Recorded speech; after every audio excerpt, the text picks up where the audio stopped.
Nestled away in the Old Town area of Edith, capital of the Calvert Republic, is a small, humble business. It was owned by Van Arkwright, a problem solver of sorts called a Spriggan.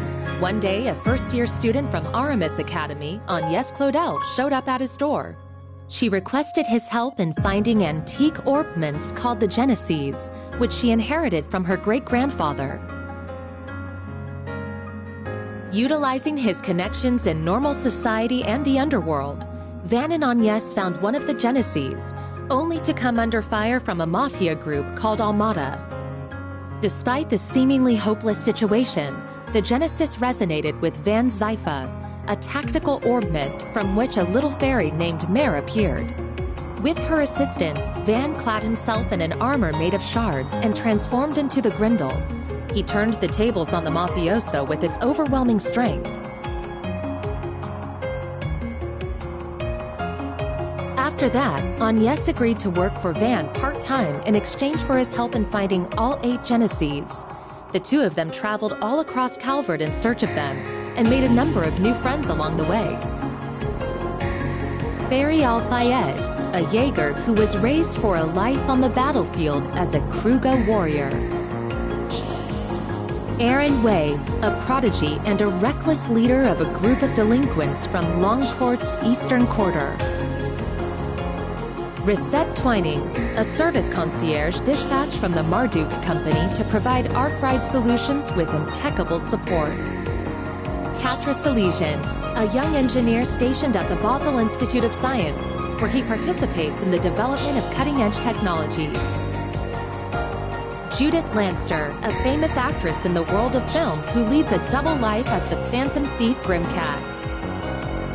And Beargard Zeman, Van's former mentor, and a man who cast off his old name.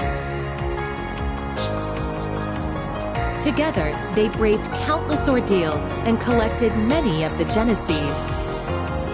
Though they were hounded at every turn by Almada, who were using the devices to sow confusion and chaos wherever they went. Eventually, Almada's leader, Gerard Dantes, detonated a nuclear weapon in a remote village and wiped it off the map.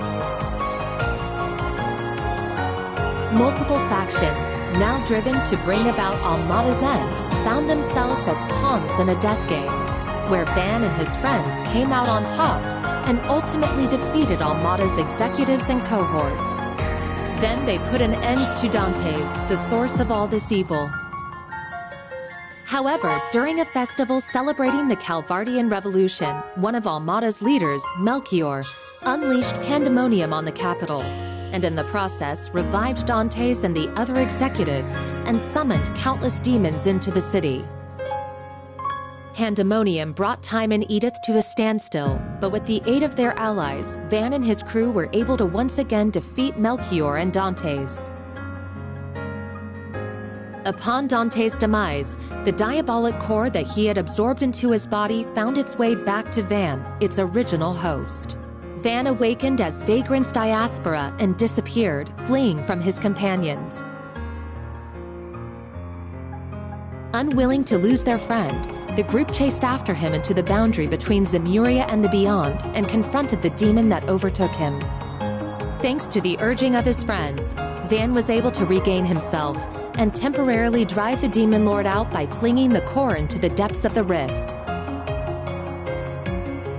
With all of these incidents behind them and the end of the year fast approaching, everyone other than Agnès bid a brief farewell to Van as they each left Edith behind. But before they departed, they all promised that they'd see each other again in the near future.